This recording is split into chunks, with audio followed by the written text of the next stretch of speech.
Hi, everybody. Today I wanted to share a story with you about my mom in the last few months of her life and a specific incident that really impacted me and really drove home what matters in life, what really deeply matters. We all know what matters, um, what's important, you know, to us, but our choices don't always reflect that, right? Our everyday choices. Um, it becomes easy to think we have all this time in the world or that other things must be done. But let me tell you the story. So, my mother died of breast cancer at age 59. Her breast cancer had metastasized to her lungs and her bones. And so, in the end of her days, her bones began to fracture and break and cause tremendous pain. So, she had been put on a morphine pump, and this pump would administer a certain amount every so often. And if you needed an extra dose, it would allow you to hit the button and give you an extra dose, but not more frequently than every 15 minutes. You could hit that button all you wanted and it would not give you more until at least 15 minutes had passed so that you don't go into a morphine toxicity.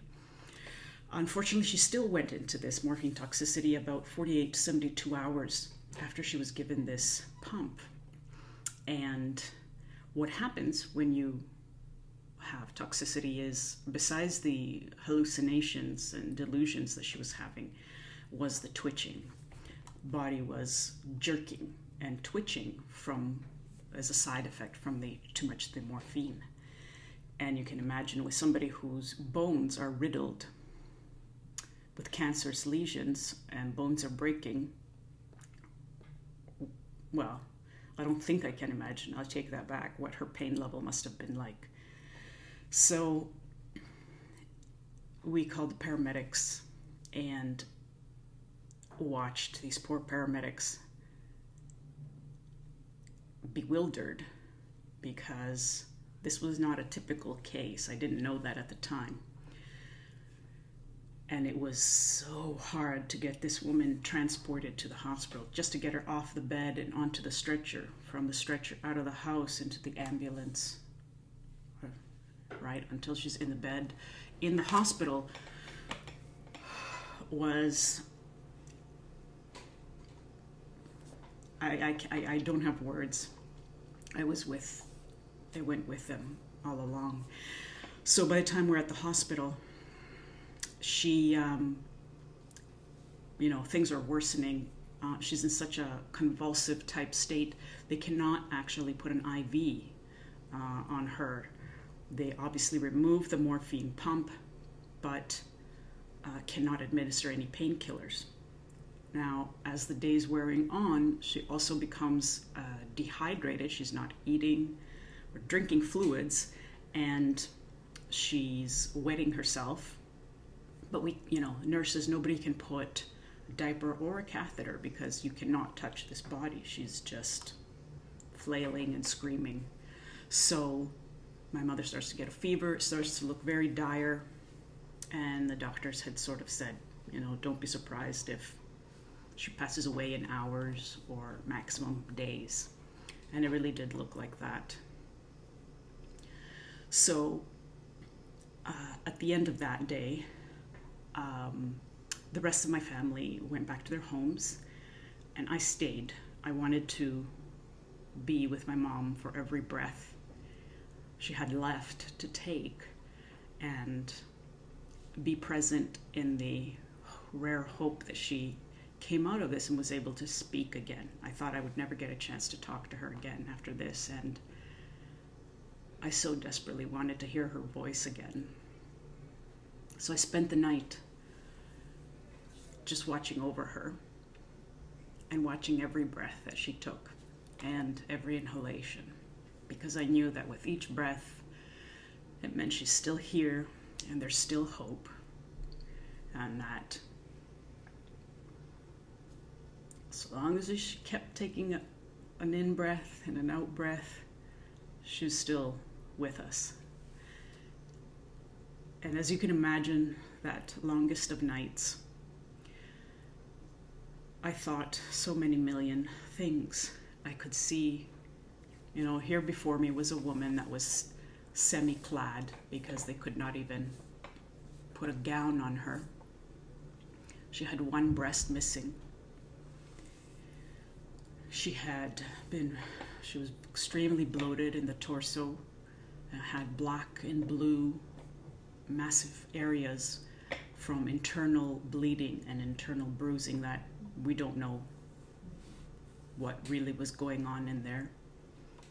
Because we couldn't catheterize her, there was a very strong smell of urine.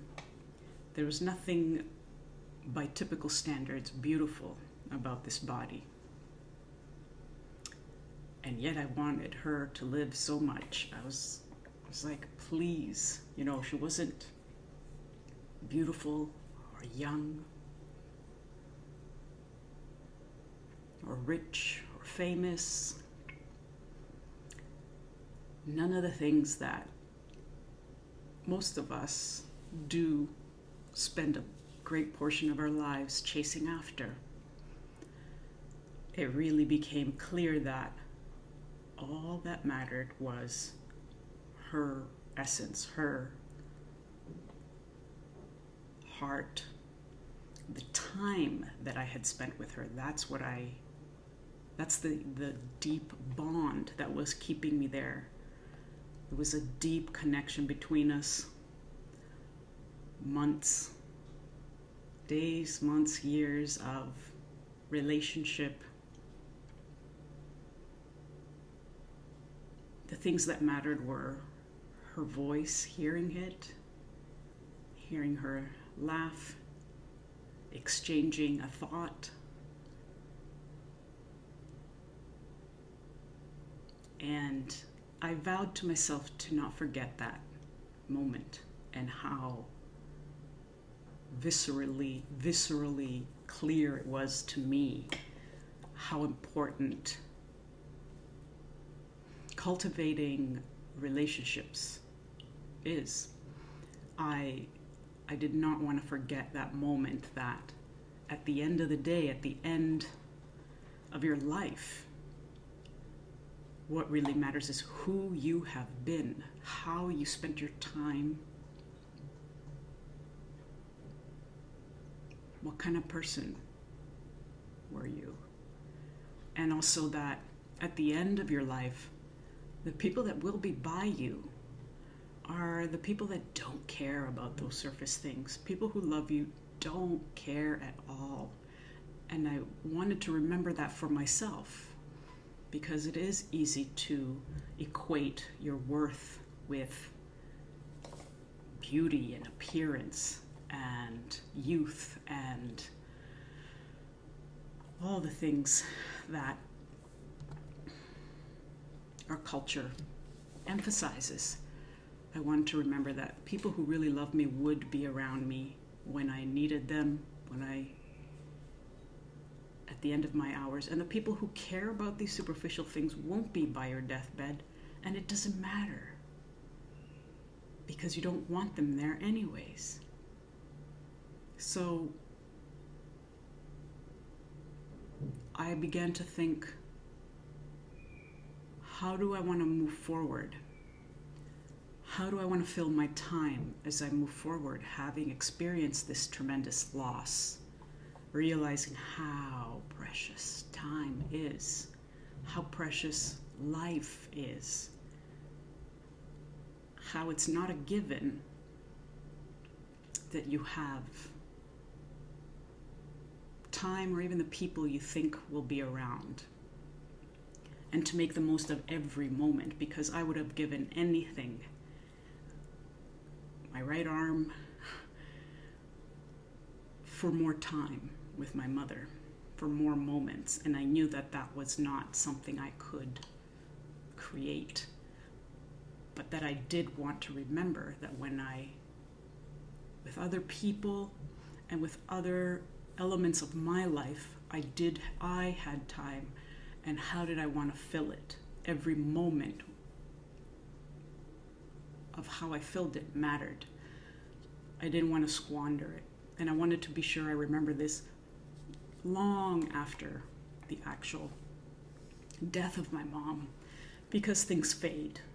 You know, when we're living it, we're in the pain, we remember, and then as we move away, we forget how certain important things. And so I did make this personal vow, and I've kept it. I always had been someone who cultivated deep friendships and made people a priority and experiences that I wanted to have a priority, but this only deepened it by 1,000-fold.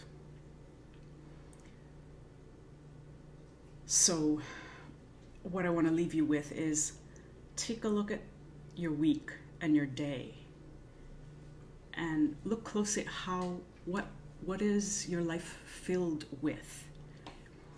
What is taking up your time? Who is taking up your time? And is that what you want to be doing with your time? You have the gift right now of time. How do you want to use it? Because there will be a day where we won't have any more. And we'll look back and do anything to go back and change some of our choices.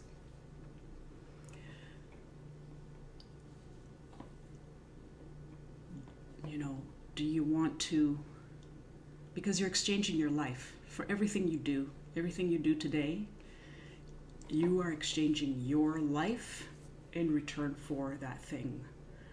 If it's time at a specific job, you're trading in that time so that you can, you know, earn a living. Is it a way that's fueling you, that's nourishing you, or is it draining you? The people in your life that you surround yourself with, that you see on a regular basis, do they light you up? What are the experiences you want to have? Are you having them? Do you even know what they are? Don't wait for tomorrow. As anybody who's had somebody very close to them pass away before their time, if you know what I mean by that, before having completed what we consider a full and long life, will know the importance of spending time with those you love and just spending time doing what you love.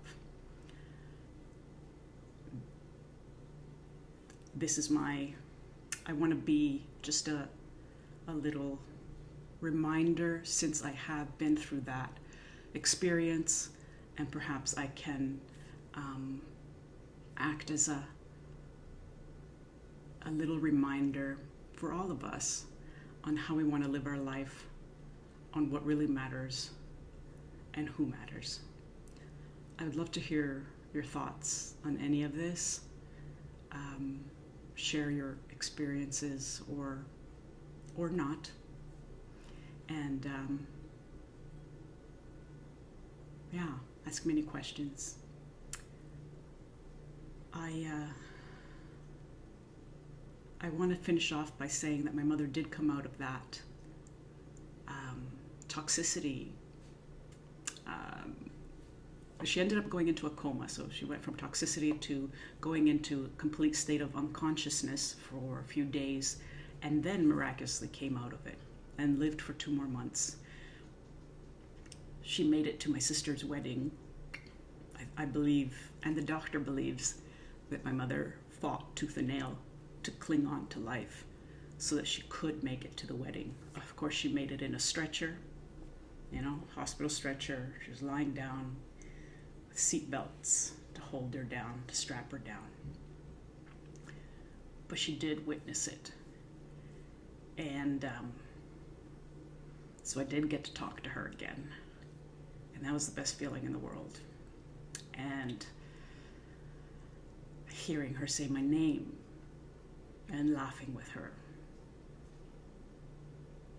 and having more time was beyond precious. So I leave you with that. I apologize for the tears, but they are happy tears. I did get more time with her, and every moment was very meaningful. And it has impacted my life in a positive way by making sure I live it fully and helping others do the same. So I'll see you guys in the next video. Bye for now.